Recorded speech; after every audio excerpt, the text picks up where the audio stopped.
குடி டிவி அன்பர்களுக்கு வணக்கம். இன்று நவராத்திரியிலே மூன்றாவது நாள் மூன்றாவது நாள் மிக சிறப்பாக திருத்தியா கொண்டாடப்படுகிறது. இது தேவி சந்திரகண்டா தேவியின் உருவமாக வணங்கப்படுகிறது. யார் இந்த சந்திரகண்டா என்றால், முன்பொரு காலத்திலே மகிஷாசுரனுக்கும் தேவேந்திரனுக்கும் கடும் போர் உண்டாயிற்று. பல ஆண்டுகள் உக்கிர போர் நடந்த பிறகு தேவர்கள், அதாவது மகேந்திரன், மகிஷாசுரனிடம் தோற்று போயினான். அசுரர்கள் ஜெயித்தார்கள், தேவர்கள் தோற்றார்கள். அப்பொழுது மகிஷாசுரன் தேவேந்திர சாம்ராஜ்யத்தை முழுமையாக ஆக்கிரமித்துக் கொண்டு தேவேந்திர பதவியில் தானே அமர்ந்தான். என் செய்ய தெரியாத தேவேந்திரன் பிரம்மாவிடம் சென்று முறையிடுகிறான்.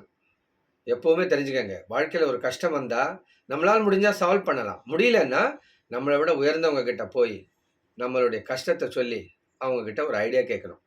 இது நம்ம தேவர்கள் கிட்டேருந்து, பர்டிகுலராக தேவேந்திரன் கிட்டேருந்து நம்ம கற்றுக்கணும். அந்த தேவேந்திரன் பிரம்மதேவரை சென்று அணுகினார். அவர் நேரடியாக கைலாயத்துக்கு சென்றார். பிறகு பிரம்மனும் கைலாயனும் ஒன்றாக கலந்து அனைத்து தேவர்களுடனும் பெருமாளிடம் சென்றார்கள். சென்று தங்களுடைய கஷ்டத்தை, தேவேந்திரனுடைய கஷ்டத்தை முறையிட்டான். அப்பொழுது முப்பெரும் தெய்வங்கள், மும்மூர்த்திகள் என்று அழைக்கப்படும் பிரம்மா, விஷ்ணு, மகேஸ்வரர், இம்மூன்று பேருமே தன்னுடைய தேஜஸிலிருந்து ஒரு திவ்ய சக்தியை வெளிகள் எடுத்தார்கள். அது மட்டும் இல்லாமல் அஷ்ட திக்பாலகர்களும் தம் தம் சக்திகளை ஒரு ஜோதி வடிவமாக எடுத்து அதில் கலந்தார்கள். இப்படியே 33 கோடி தேவர்களும் தம் தம் சக்திகளை ஒரு ஜோதி பிளம்பாக மாற்றி அதற்கு ஒரு உருவம் கொடுத்தார்கள். அது ஒரு மகத்தரமான ஒரு பெண் வடிவம் எடுத்தது. அதுதான் சந்திரகண்டா தேவி. அவளே துர்கை, சாமுண்டா, சாமுண்டி என்று பல நாமங்களால் அழைக்கப்படுகிறார். இந்த தேவி நல்லவர்களுக்கு பிரியமாகவும் அசுரர்களுக்கு, அதர்மவான்களுக்கு கோரமாகவும், பார்ப்பதற்கே பயமாக இருக்கும்படியும் தோற்றமளிப்பார். இவர் புலி மற்றும் சிம்ஹம் வாகனமாக கொண்டு செல்வார்.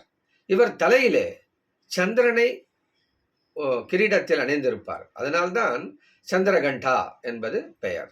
பக்தர்களுக்கு சந்திரனை போல் குளிராகவும், அரக்கர்களுக்கும் அதர்மவான்களுக்கும் அசுரர்களுக்கும் பயமளிக்கும் உக்ர ரூபியாகவும் மகா சக்தி வாய்ந்தவளாய் தோன்றுகிறார். இந்த தேவியை இன்ற திருத்தியை 3வது நாள், அதாவது தேவி நவராத்திரியிலே 3வது நாளாக இந்த தேவியை நாம் வணங்கினால் வாழ்க்கையில் நமக்கு இன்பங்கள் மேலோங்கும், துன்பங்கள் களைவாள், பயங்களை போக்குவாள். பூத பேத பிசாசங்களால் பயம் உண்டாகில் அது தீர்க்கப்படும்.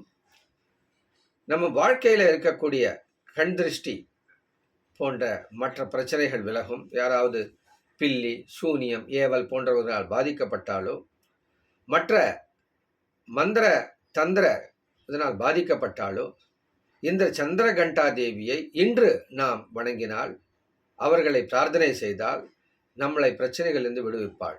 சில பேருக்கு சிறை தண்டனை வாய்த்திருக்கும். சிறை தண்டனை என்றால் பிசிக்கலாக ஜெயிலுக்கு போகிறதுன்னு மட்டும்தான் அர்த்தம் இல்லை.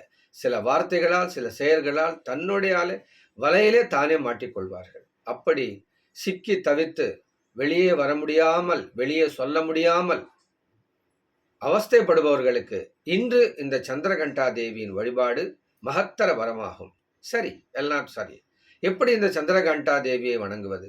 சந்திரகண்டா தேவியின் மந்திரம் ஓம் ஹ்ரீம் சந்திரகண்டாயை நமக, ஓம் ஹ்ரீம் சந்திரகண்டாயை நமக, ஓம் ஹ்ரீம் சந்திரகண்டாயை நமக என்று அந்த தேவியின் நாமத்தை நாம் தொடர்ந்து ஜபித்து கொண்டே அந்த தேவியின் வடிவத்தை மனதார நினைத்தால் அந்த தேவி நம்மளை காப்பாற்றுவாள். அது மட்டும் இல்லாமல் தேவியின் ஒரு சிறந்த மகிமையான ஒரு ஸ்தோத்திரத்தையும் அடுத்த ஒரு பதிவில் வரும்.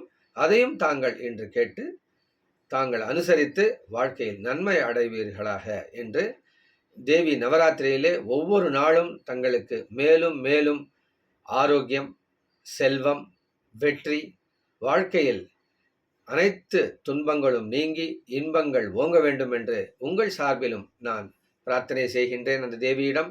நீங்களும் இந்த சேனலை ஃபாலோ பண்ணுங்க. நாம் கூறக்கூடிய இந்த வெற்றி டிப்ஸ் கண்டிப்பாக கடைபிடித்து உங்கள் வாழ்க்கையில் நடந்த மகிமைகளை அல்லது நீங்கள் கண்ட அனுபவங்களை பதிவு செய்யுங்கள். மீண்டும் அடுத்த பதிவில் சந்திப்போம்.